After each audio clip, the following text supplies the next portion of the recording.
খ্রিস্টানদের পক্ষ থেকে কুখ্যাত সাদ আত্মনিয়োগ করে। এই সাদ স্বঘোষিত পদ্ধতিতে নিজেকে তবলিগি জামাতের আমির বলে ঘোষণা দেয় আর ইসলামের বিরুদ্ধে, মুসলমানের বিরুদ্ধে, কোরআন হাদিসের বিরুদ্ধে, ওলি আউলিয়াগণের বিরুদ্ধে, নবী রাসূলগণের বিরুদ্ধে, এমনকি স্বয়ং আল্লাহর বিরুদ্ধে ইসলাম বলি পড়ে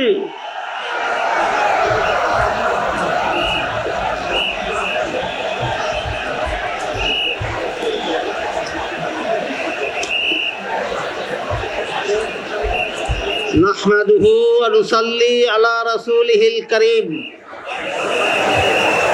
أما بعد فقد قال رسول الله صلى الله عليه وسلم يحمل هذا العلم من كل خلف عدوله ينفون عنه تحريف الغالين وانتحال المبطلين وتأويل الجاهلين أو كما قال عليه الصلاة والسلام।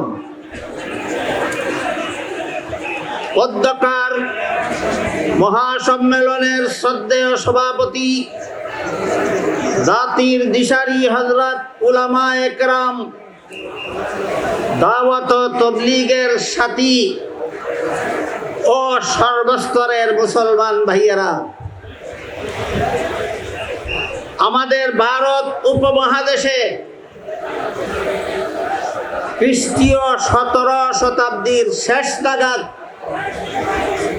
মুঘল শাসন আমলে লক্ষ লক্ষ মাদ্রাসা ছিল। 17 শতাব্দীতে খ্রিস্টানেরা চলে বলে কলে কৌশলে আমাদের উপমহাদেশের শাসন ক্ষমতা জবরদখল করে নিয়ে গেছিল। শাসন ক্ষমতা জবরদখল করে নিয়ে গিয়ে অত্যন্ত কূট কৌশলের মাধ্যমে উপমহাদেশের লক্ষ লক্ষ মাদ্রাসা বন্ধ করে দেয়। এমত অবস্থায় কলিকাতা এলাকার মুসলমানেরা ইংরেজ সরকারের কাছে অন্তত কলিকাতা শহরে একটি মাদ্রাসা সরকারি খরচে প্রতিষ্ঠা করে পরিচালনার আবেদন করেছিলেন। এর এই প্রেক্ষিতে ইংরেজ সরকারের পক্ষ থেকে লর্ড ওয়ারেন হেস্টিংস 1781 খ্রিস্টাব্দে কলিকাতা আলিয়া মাদ্রাসা প্রতিষ্ঠা করে দিয়েছিল। পরবর্তীতে শাহ আব্দুল আজিজ মুহাদ্দিসে দেহলভী রহমতুল্লাহি আলাইহির ঐতিহাসিক বিপ্লবী ফতোয়ার ভিত্তিতে সারা উপমহাদেশের 10 কোটি মুসলমান একসাথে ইংরেজ সরকারের বিরুদ্ধে মুক্তিযুদ্ধে ঝাঁপিয়ে পড়েছিল। সেই যুদ্ধে কলিকাতা আলিয়া মাদ্রাসা পড়ুয়া আলেমরাও অংশগ্রহণ করার কারণে ইংরেজ সরকার বহুমুখী চক্রান্তের মাধ্যমে আলিয়া মাদ্রাসাকে 12টা বাজিয়ে দেয়। এর মধ্যে একটি চক্রান্ত হলো মুক্তিযুদ্ধে অংশগ্রহণ করার অপরাধে ইংরেজ সরকার কলিকাতা আলিয়া মাদ্রাসার সিলেবাস থেকে হাদিস তাফসীরের কিতাব রহিত করে দেয়। ইসলামী শিক্ষার এই চরম দুর্দিনে হযরত আবু বকর সিদ্দিক রাদিয়াল্লাহু আনহুর পরবর্তী প্রজন্মের এক উজ্জ্বল নক্ষত্র আল্লামা কাসিম নানতুবী রহমতুল্লাহি আলাইহি উপমহাদেশে ইসলামী শিক্ষার পুনর্জাগরণে এগিয়ে আসলেন এবং 1866 খ্রিস্টাব্দে সর্বপ্রধান কওমি মাদ্রাসা দারুল উলুম দেওবন্দ মাদ্রাসা প্রতিষ্ঠা করেন। দারুল উলুম দেওবন্দ মাদ্রাসার অনুসরণে বর্তমানে বাংলাদেশে প্রায় 25,000 কওমি মাদ্রাসা পরিচালিত। 40,000 বর্তমান বাংলাদেশে 40,000 কওমি মাদ্রাসা পরিচালিত হচ্ছে। এই সমস্ত মাদ্রাসাই দারুল উলুম দেওবন্দ মাদ্রাসার অনুসারী। দারুল উলুম দেওবন্দ মাদ্রাসা হলো সর্বপ্রথম কওমি মাদ্রাসা, সর্বপ্রধান কওমি মাদ্রাসা এবং সমস্ত কওমি মাদ্রাসার মডেল।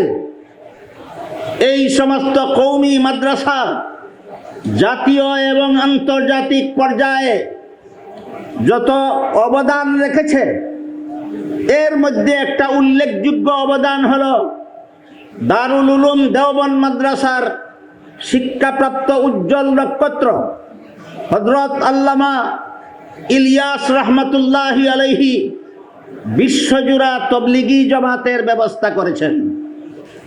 এই তবলিগি জামাত বর্তমান সারা বিশ্বে পরিচালিত। এই তবলিগি জামাত হযরত ইলিয়াস রহমতুল্লাহি আলাইহির প্রতিষ্ঠিত। আর ইলিয়াস রহমতুল্লাহি আলাইহি সর্বপ্রথম কওমি মাদ্রাসা দারুল উলুম দেওবন্দ মাদ্রাসার অবদান। এই অবস্থায় ইহুদি খ্রিস্টানেরা যখন দেখল যে ইসলামের অবদান, মুসলমানের অবদান, ইসলামী শিক্ষার অবদানে বিশ্ববাসী উপকৃত হচ্ছে, তাই এই অবদানকে বানচাল করে দেওয়ার জন্য তাদের চিরাচরিত অভ্যাসমত মুসলমানের আন্তর্জাতিক খেদমত, আন্তর্জাতিক অবদানকে বানচাল করার এজেন্ডা বাস্তবায়ন করার জন্য ইহুদি খ্রিস্টানদের পক্ষ থেকে কুখ্যাত সাদ আত্মনিয়োগ করে। এই সাদ স্বঘোষিত পদ্ধতিতে নিজেকে তবলিগি জামাতের আমির বলে ঘোষণা দেয় আর ইসলামের বিরুদ্ধে, মুসলমানের বিরুদ্ধে, কোরআন হাদিসের বিরুদ্ধে, ওলি আউলিয়াগণের বিরুদ্ধে, নবী রাসূলগণের বিরুদ্ধে, এমনকি স্বয়ং আল্লাহর বিরুদ্ধে কুরুচিপূর্ণ বক্তব্য এবং কুফরি বক্তব্য সমূহ প্রদান করতে থাকে। যে কারণে সারা বিশ্বের তবলিগি জামাতের মূল ধারা এই সাদ এবং সাদের কুখ্যাত অনুসারীদেরকে তবলিগি জামাতে অবাঞ্ছিত ঘোষণা করেছেন। এই কুখ্যাত সাদ তাদের অনুসারীদেরকেই তার নামে সাদপন্থী বলা হয়। এরা যদিও শিক্ষিত সমাজের সাদপন্থী নামে পরিচিত, কিন্তু সর্বস্তরের মুসলমানদের কাছে এরা সাদিয়ানি নামে পরিচিত। এই সাদিয়ানি গ্রুপ, সাদের অনুসারী সাদিয়ানি গ্রুপ ইহুদি খ্রিস্টানের এজেন্ডা বাস্তবায়ন কল্পে তবলিগের মূল ধারায় বিচ্ছিন্নতা সৃষ্টি করেছে। এরা মূল ধারার তবলিগি নয়, এরা তবলিগের নামে বিচ্ছিন্নতাবাদী। যেমনভাবে কাদিয়ানীদের ইসলামের নামে কর্মকাণ্ড চালাবার কোনো অধিকার নয়, ঠিক তেমনিভাবে সাদিয়ানীদের তবলিগের নামে কোনো কর্মকাণ্ড চালাবার অধিকার নয়।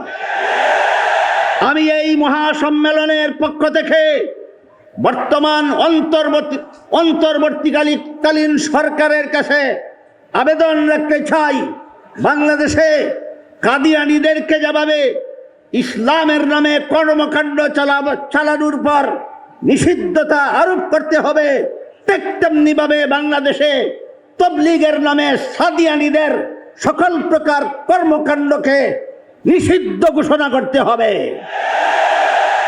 কাদিয়ানী বাংলাদেশে অবাঞ্ছিত, কাদিয়ানী গ্রুপ বাংলাদেশে অবাঞ্ছিত, সাদিয়ানী বাংলাদেশে অবাঞ্ছিত, সাদিয়ানী গ্রুপ বাংলাদেশে অবাঞ্ছিত, অবাঞ্ছিত, অবাঞ্ছিত।